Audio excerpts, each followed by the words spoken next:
மகமாரி தாயே இந்த குறை தனையகத்தி அருள் புரிவாய் நீயே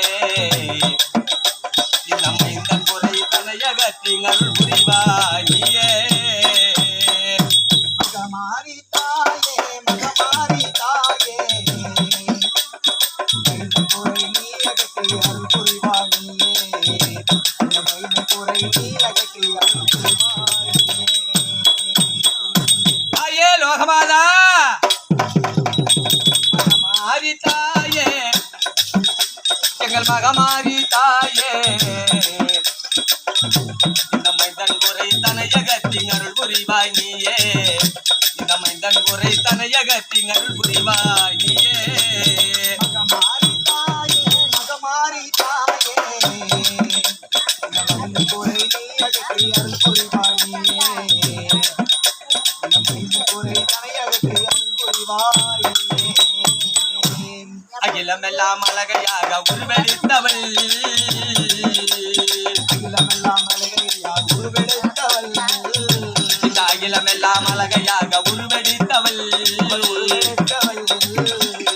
ஆயிரங்கண் உடையால் என பெயரெடுத்தவள் அகிலமெல்லாம் அழகையாக உருவெடுத்தவள் நீ ஆயிரங்கண் உடையால் என பெயரெடுத்தவள் மகிமதன்னை உலகில் சிலர் அறிய மாட்டார்கள் மகிமதன்னை உலகில் சிலர் அறிய மாட்டார்கள் என் மாதாவே உன தொழுதே நல்க விடாதே மகமாரி தாயே மகமாரி தாயே குறை தனையகற்றி அருள் புரிவாயே குறை தனையகற்றி உன் திருவருளால் சிறுவன் கதை மலையின் மீதிலே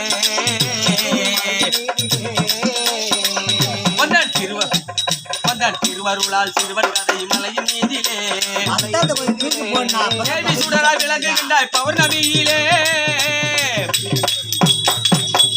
திருவருளால் சிறுவன் கதை மலையின் மீதிலே நீ தேவி சுடராய் விளங்குகின்றாய் பௌர்ணமியிலே நீ அருள் தருவாய் என வருவரும் சன்னதியிலே நீ அருள் தருவாய் என வருவரும் சன்னதியிலே இந்த அடியர்களை காப்பதெல்லாம் ஒத்தன் கையிலே அடியர்களை காப்பதெல்லாம் ஒத்தன் கையிலே மகமாரி தாயே மகமாரி தாயே இந்த குறை தனையகற்றி அருள் புரிவாயே இந்த மைந்தன் குறை தனையகற்றி அருள் புரிவாயே மகமாரி தாயே மகமாரி தாயே இந்த மைந்தன் குறை தனையகற்றி அருள் புரிவாயே இந்த மைந்தன் குறை தனையகற்றி மந்திரி பேசலாமா? பேசலாம். படித்த மந்திரியா படிக்காத மந்திரியா? நான் படிச்சிருக்கேன். படித்த ஏப்பா சத்தம் போடாதீங்க. படித்த மந்திரியா படிக்காத மந்திரியா? படிச்சிருக்கேன். எதை கேட்டாலும் பதில் சொல்வாய். தெரிந்தாலே பதில் சொல்வேன். இப்படி நில்லு தம்பி. ஓம்பா இப்படி நில்லு. வணக்கம்மா. வணக்கம். ஒரே ஒரு சின்ன கேள்வி சொல்லுங்கம்மா. பசுமாட்டுக்கு எருமை மாட்டுக்கு என்ன வித்தியாசம்? பசு மாடு வெள்ளையா இருக்கு, கருப்பு மாடா எருமை மாடு கருப்பா இருக்கு. உண்மைதான். எருமை மாடு கருப்பா இருக்கும், பசு மாடு பல கலர்ல இருக்கும். ஆமா, அது கிடையாது. நீங்க சொல்லுங்க. நம்மளுக்கு தெரியாதுமா. நீ சொல்லனா பசு மாடு பால் கறக்கும், எருமை மாடு பால் கறக்காதுன்னு. உனக்கு தெரிஞ்சு. எருமை மாடு பால் கறக்காது. கறக்குதா? கறக்காது.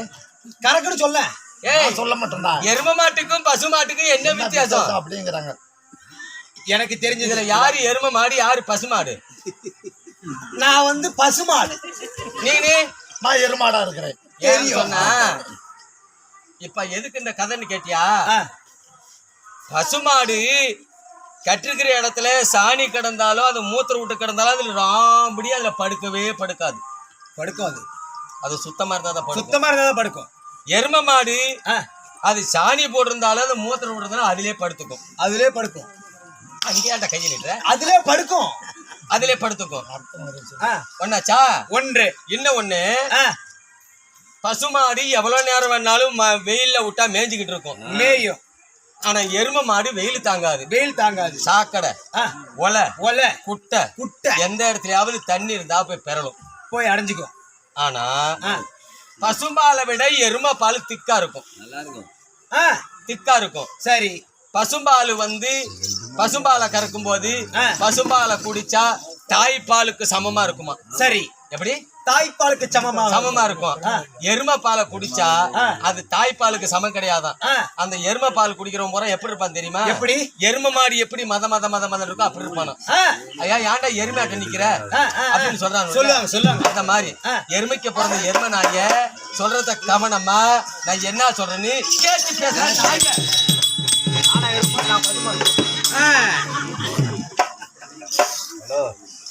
வாங்க அதாவது படித்த மந்திரின்னு சொன்னியே. ஆமா, அதுதான். கல்யாணம் ஆயிடுச்சா? கல்யாணம் ஆச்சு. பிள்ளைங்க இருக்கா? இல்ல. கல்யாணம் ஆயிடுச்சு, பிள்ளைங்க இல்ல. பொண்டாட்டி ஒழுங்கா இருக்கிறாளா? பொண்டாட்டி அடங்க மாட்டான். எப்பா போனு இந்த நேரத்துல இவருக்கு போன் பண்றாங்க. எவர்தான் போன் பண்றாங்க புரியுதா? ஒரு சின்ன கதைடா, சொல்லுங்க. ஏன்னு சொன்னா நீ தெரிஞ்சுக்கணும், அதுக்காகத்தான். சொல்லு. பொண்டாட்டி எவ்வளவு செலவு செய்து ஒரு பொண்டாட்டியை கட்டுறான்? எப்படி ஒரு 4 லட்சம் 5 லட்சம் கல்யாணம் செய்துட்டு வரான். எதுக்காக? பின்னாடி நமக்கு ஒரு வாரிசு உருவாகணும். ஆமா. நம்ம குடும்பத்தோட நல்லா இருக்கணும். ஆமா. நம்ம சந்தோஷமா இருக்கணும் தான் பொண்டாட்டி கட்டிக்கிட்டு வரான். ஆமா. ஆனா அவன் கட்டிக்கிட்டு வந்த பொண்டாட்டி எல்லப்படாரி மாதிரி வாய கொடுக்க முடியாது. அது உண்மைதான். எந்த நேரம் பார்த்தாலும் ராட்சச குணம். உண்மைதான். இவன் என்ன பண்ணிட்டா, இவன் காடு நிறைய இருக்க மாட்டேன், காட்டு வேலைக்கு போயிடுறது. சரி. எகுத்து வீட்டுல நாராயணன் ஒருத்தர் இருந்திருக்கிறான். நாராயணன் அவனை வச்சுக்கிட்டு இருந்திருக்கிறா அவன். சரி, இந்த கதை உனக்கு நல்லா கேட்டுக்க. எனக்கா? ஆமா, நாராயணன் ஒருத்தர் இருந்திருக்கிறான். இவனுக்கிட்ட பழக்க வழக்கமாயி போயிடுச்சாட்டு இருக்கு. சரி. இவன் வெளியில உட்காந்து எதிர் வீட்டுக்காரன் பாத்துக்கிட்டே இருக்கிறது. எப்ப அவர் வெளியில போவாருன்னு பாத்துட்டே இருக்கிறது. சரி. அவன் போற நேரம் மாதிரி இவன் வீட்டுக்குள்ளார போயிடுறது. சரி. இவனுக்கு சாப்பாடு வடிச்சு அதை நல்லா தெம்பா கொடுக்கறது. அவன் வரும்போது எந்த நேரம் பார்த்தாலும் கம்மங்கூழு, சோளக்கூழு, கேழ்வரகு கூழு, இந்த மாதிரி களியா கிண்டி கொடுத்துருக்கான். அந்த பாவமெல்லாம் அவன் பார்த்துட்டு ஏதோ இருக்கிறத சாப்பிட்டு போகும்போது போய்கிட்டு இருந்திருக்கான். அப்போ இவன் சாப்பிட்டு போயிட்டே இருந்தான் பாத்தியா. இவனுக்கு என்ன ஆகி போச்சுன்னா, ஒரு நாள் காட்டுக்கு போகும்போது இவன் போயிட்டான்னுட்டு கல்ல பிரிச்சா உள்ளார போயிட்டான். சரி. வீட்டுக்குள்ளார போனதையும் ஆனா மழை வர மாதிரி இருந்தால இல்ல மழை வருதுன்னு திரும்பி வீட்டுக்கு வந்துட்டான். சரி. வீட்டுக்கு வந்து கதவு சாத்திருக்குது. இப்படி தட்டு இருக்கிறான். இவன் தட்டு நிறைய சாப்பாடு போட்டு நாட்டுக்கோழி அடிச்சு நல்லா வாட்டமா கொடுத்துருக்கான். பாதி சோறு சாப்பிடாச்சுமாவே எங்கங்க என் வீட்டுக்காரன் வந்துட்டானு பரணியில் ஏறி படுத்துக்க அப்படின்னு இருக்கான். சரி. அவன் பரணியில் ஏறி மேல படுத்துக்கிட்டானா அந்த நாராயணன். இவன் கதவு திறந்து போட்டு இருந்த சோத்திரம் அள்ளி போட்டுட்டு இவன் கூழை போட்டு அலப்பிட்டு உட்காந்து இருக்கிறான். சரி. எனக்கு பசி இது கஞ்சி ஊத்துனான். சரி. இந்த தட்டுல அந்த குண்டாலேயே இவ்வளவு கூழை போட்டு கரைச்சி கொடுத்துருக்கான். இவன் அள்ளி சாப்பிட்டுக்கிட்டே பார்த்துருக்கான். சரி. இவன் தட்டை கழுவணும் சரியா கழுவல. அதுல ஒரு சோறு 2 சோறு ஒட்டிட்டு இருந்திருக்கும். அவன் என்ன பண்ணிருக்கான், அந்த சோத்தை அப்படி அள்ளி பார்த்துட்டு, நாராயணா இன்னைக்கு தான் நான் பாக்குறேன் நாராயணா இத அப்படின்ட்டு எதை இந்த சோறு கண்ணு தெரிஞ்சு அவன் பரண மேல படுத்துக்கிட்டு நான் என்ன சொன்னா, அண்ணா நானா வரலன்னா உன் பொண்டாட்டி தானா கூப்பிட்டான்.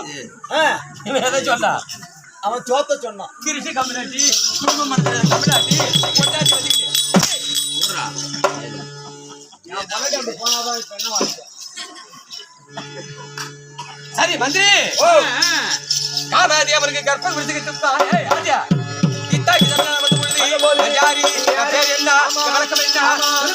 தெரியும் சொல்லி. கடலூர் மாவட்டம் திட்டக்குடி வட்டம் மங்களூர் ஒன்றியம். உங்க சொந்த ஊரு பொடையூரு. உங்க பெயர் குமார் நாடக ஆசிரியர். அது என்னுடைய சொந்த விளக்கப்பா. கொஞ்சம் நேரம் இல்ல, ஒரு விடுகதை தான் மூளைக்கு ஏற்ற ஒரு கதை. விடுகதை உண்மையாலுமே எங்க இருங்க.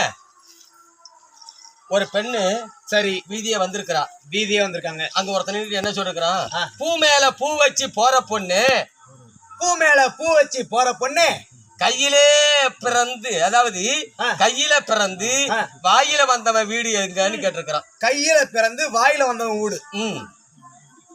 இந்த வாகட்டான் வீடு எவ்வளவு இருக்குதோ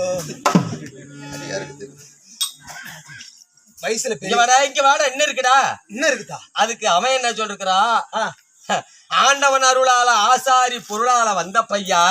ஆண்டவன் அருளால ஆசாரி பொருளால வந்த பையா. அந்தாண்ட ஆலமரத்து பக்கத்தால முள்ளுக்கு வேலி அடைச்சுக்கிட்டு இருக்கான். அதுக்கு பக்கத்துல பாத்தீங்கன்னா ஒரு வாய்க்கா. அதுக்கு பக்கத்தால ஒரு வாய்க்கா. அந்த வாய்க்கால புருஷனும் பொண்டாட்டி சத்தம் போடாத அணைத்துக்கிட்டு இருக்கிறாங்க. புருஷனும் பொண்டாட்டி சத்தம் போடாம அணைத்துக்கிட்டு இருக்காங்க. அணைத்துக்கிட்டு இருக்காங்க. அவங்க பக்கத்துல தான் அவங்க வீடுக்கு போய் பாடுறானிச்சான். அவங்க பக்கத்தால வீடு இருக்குது. இதுக்கு என்ன அர்த்தம் சொல்லு? அந்த பொண்ணுக்கு ஒரே ஒரு மல்லி பூ தலையில வச்சுட்டு போயிருக்கிறா. சரி. அவளுக்கு கண்ணுல ஏற்கனவே ஒரு பூ வந்துருச்சான். சரி. கண்ணுல ஏற்கனவே ஒரு பூ இருந்திருக்கு. அத நக்கலா என்ன சொல்றான்? பூ மேல பூ வச்சு போற பொண்ணு, பூ மேல பூ வைத்து போற பொண்ணு கையிலே பிறந்து வாயில வந்தவன் வீடு எதுன்னு கேட்டிருக்கிறான் அவன். சரி. அதுக்குதான் அவன் நக்கலா என்ன சொல்றா? ஆனா அறிவில்லாத கம்யூனிட்டி ஏற்கனவே நீ வீந்து கால் உடைஞ்சு ஆசேரி செஞ்சு கொடுத்த கால் கட்டையை மாட்டிக்கிட்டு நீ நடக்கிற. ஆண்டவன் அருளால வந்து ஆசேரி தந்த பொருளை மாட்டிக்கிட்டு நீ வரையே. அதான் ஆண்டவன் அருளால ஆசாரியா பொருளால வந்த பையா அந்த ஆண்டு ஆலமரத்துக்கு அடியில முள்ளுக்கு வேலி அடைச்சுக்கிட்டு இருக்கிறான் ஒருத்தன். அதுக்கும் பக்கத்துல ஒரு வாய்க்கால். அந்த வாய்க்கால்ல புருஷனும் பொண்டாட்டி சத்தம் போடாத அணைத்துக்கிட்டு இருக்காங்க. அது என்னன்னு சொன்னானா? சரி. அப்ப இவ கேட்ட கேள்வி சரின்னு நம்மள நக்கல் பண்ணாலும் கேட்டா. அதுக்குத்தான் ஆலமரத்து அடியில முள்ளுக்கு வேலை அடிக்கிறாருன்னா, அதாவது செருப்பு தைக்கும் தொழிலாளர் இருக்கிறாரு. அங்க உட்காந்து செருப்பு தைச்சுக்கிட்டு இருக்காரு, தைத்து கொண்டிருந்தார். அதை விட்டு அங்க போயிட்டு அந்த வழி அந்தாண்ட போயிருக்கிறான். தண்ணியில புருஷனும் பொண்டாட்டி அணைத்தாத சத்தம் போடாத அணைத்துக்கிட்டே இருந்தாங்கன்னு சொன்னாங்கல்ல. அங்க வந்து சலவை தொழிலாளர் இருக்காங்கல்ல. அவங்க புருஷனும் பொண்டாட்டி துணி துவைக்கல எப்படி சத்தம் வரும்? சப்பா அப்படியே சத்தம் வரும். அம்மா துணி துவைக்குமா சத்தம் வரும். பொட்டை சொன்னா கரெக்ட், ஆம்பளை சொன்னா தப்பு. ஏன் உதடா இங்க சொல்றது கேளு. அங்க அந்த இடத்துல போனீங்கன்னா அதுல இருந்து அந்தாண்ட போனா அங்க ஒரு துணி துவைச்சுக்கிட்டு இருப்பாங்க. துணி துவைத்து கொண்டு அவங்கள கேட்டா அவங்க பக்கத்துல வீடுன்னு சொல்லிருக்கான். வீடு. அப்ப கையில வந்த பையா, கையில வந்த பையா வாயில கையில விதைச்சு வாயில வந்த பையா. அந்த வீடு எதுன்னு கேட்டானே, கையால எழுதி வாயினால் சொல்லக்கூடிய கவிதை பேசக்கூடிய ஒரு ஊடு அங்கன்னு சொன்னானா. இல்ல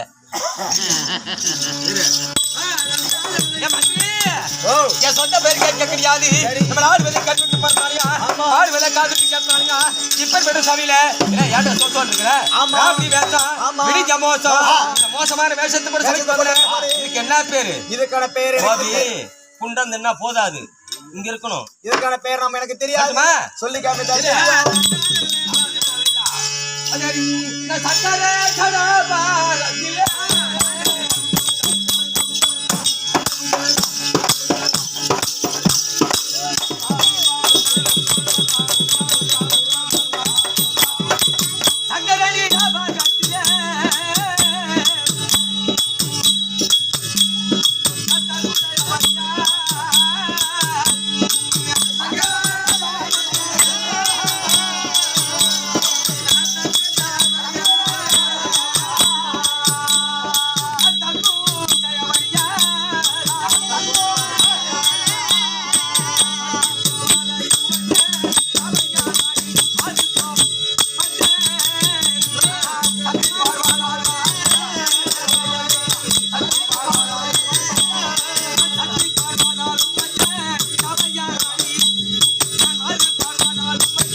புரிந்ததா? நான் யார் என்ற விளக்கம் புரிந்ததா? தெரியல, புரியல. வெள்ளிங்கிரி வாசகர் ஆகிய எறும்பு கடை யானதில் 86 படி அளக்கக்கூடிய கடவுள் இருக்கிறாரே. அன்னரோடு இடமாக அமர்ந்த சக்தி உமா பார்வதா. ஆமா, நான் எப்படி இந்த பூலோகத்தில் தோன்றினேன், அப்படி நான் எப்படி மக்களை படைத்தேன், ஆமா, இறந்துருவங்களுக்கு என்ன வேலை என்ன வேலை? அப்படி என்று விளக்கம் உனக்கு தெரியுமா? எனக்கு தெரியாது, சொன்னா புரிஞ்சுக்குவேன். இந்த பூலோகத்துல இந்த அண்டத்துக்கும் பூமிக்கும் நான் முதலில் எப்படி உருவானம் தெரியுமா? எப்படிமா? ஒரு அருகம்புல்லிலே பனி நீர் இருந்தால் எவ்வளவு இருக்கும்? கோழி முட்டை போல் ஒரு வடிவமா இருக்கும். உண்மைதான். அதுபோல் கோழி முட்டை வடிவத்தில் இருந்து அது படீர் என்று வெடித்து கீழே வந்தது பூமாதேவியும் மேலே சென்றது ஆகாயமாகி விட்டது. முட்டை போல் வெடித்து மேலே சென்றது ஆகாயம், கீழே வந்தது பூமாதேவி. இப்படி சென்ற உடனே இந்த அண்டத்துக்கும் பூமாக்கி அதாவது பூமாதேவிக்கும் ஆகாயத்துக்கும் ஒரே வராகியா நான் பிறந்த உடனே எங்கு பார்த்தாலும் நான் மட்டும்தான் பூமியிலே நான் தன்னதிரியாக பிறந்து விட்டானே, நமக்கு என்று யாருமே ஒரு துணை கிடையாது என்று நான் என்ன செய்து விட்டேன் தெரியுமா? ஒரு பிடி மண்ணை எடுத்தேன், அதை பிடித்தேன், கீழே வைத்தேன், பிரம்பை எடுத்து ரீம் ரீம் ரீம் ரீம் என்று தட்டினேன். நான் தட்டிய உடனே நான் பிடித்து வைத்தது அப்படியே ஒரு கொழுவாங்கல் போல் வந்து விட்டது. கொழுவாங்கல் போல் வந்தது. முகம் கண்ணு காது எதுவுமே கிடையாது, எதுவும் இல்ல. அது பிறந்த உடனே அது எங்கே அமைத்து வச்சிருக்கேன் தெரியுமா? அதுதான் அப்ப அந்த ஊரிலே முதலாக அமர்ந்திருக்கிறது மூப்பனார். மூப்பனார் முதல் கடவுள். முதல் கடவுள் அதுதான். முந்தி விநாயகர் பெருமான் கிடையாது, முதல்ல பிறந்தது மூப்பனார் தான். சரிதான். இந்த முதல்ல அதாவது உற்பத்தி செய்து விட்டு இரண்டாவது என்ன செய்து விட்டு நமக்கென்று ஏதாவது ஒரு துணை வேணும் என்று சொல்லி இரண்டாவதாகத்தானே ஒரு மண்ணை பிடித்து வைத்து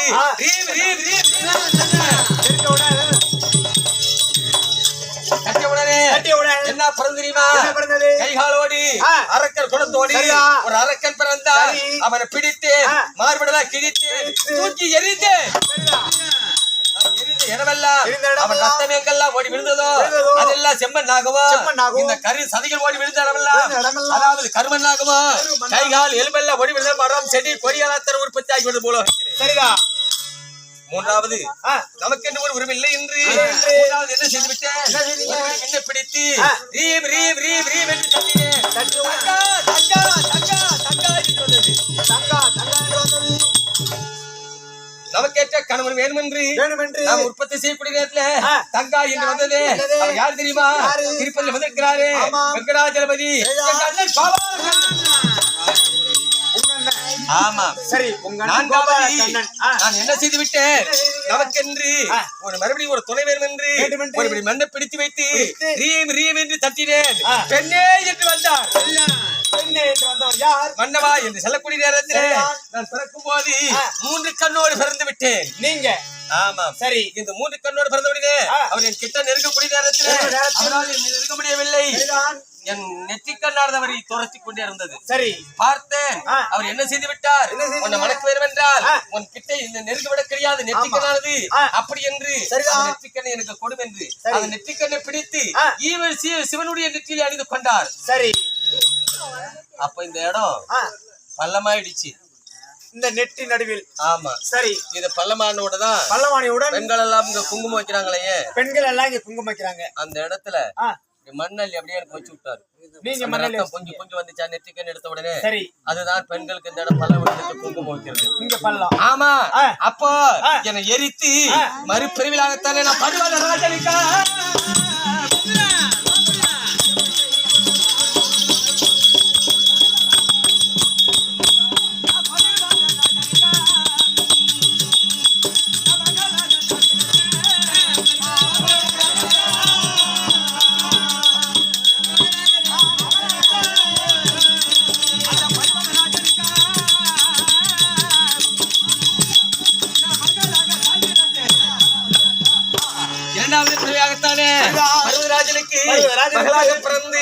பிறந்து அவர் மறுபடியும் என்ன மணந்திருக்கிறார். சரி எங்கே இடபாகம் அமர்ந்து அவருக்கு என்ன பேர் தெரியுமா? ஒரு வாதுக்காரர். எனக்கு வாதுக்காரி. எந்த நேரமும் எங்களுக்கு சண்டை இல்லாத நேரமே கிடையாது. உங்க இருவருக்கு எப்போதும் சண்டைதான். சண்டை இல்லாத நேரமே கிடையாது. அவர் பணியிலக்க போற மாதிரி வேணாம எங்களுக்குள்ள எப்பவுமே சண்டை நடந்துகிட்டு இருக்கும். சண்டை புரிகிறதா? அதனால இன்றைய நாளில என்ன வீத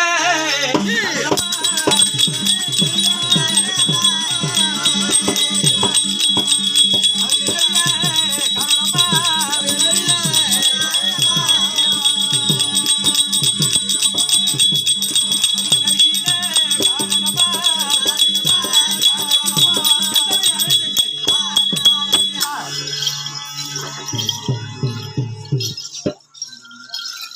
பார்வதா எல்லாம் கோபி சாமி வந்திருக்கிறாரா? நந்தி சாமியா சாமின்னு யாருக்கு வரல வாயா.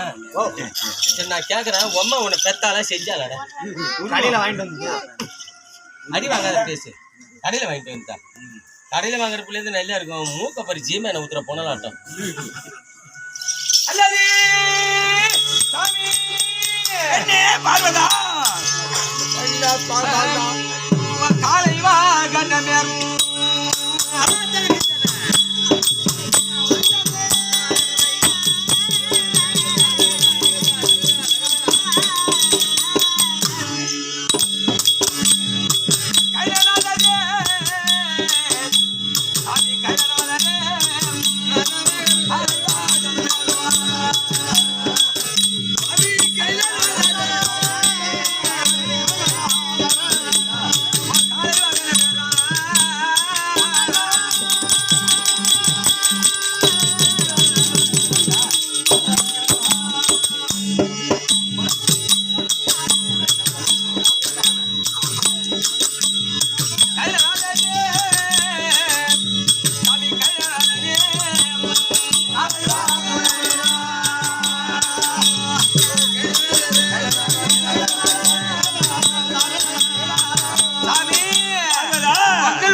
அமர்ந்த உமா பார்வதி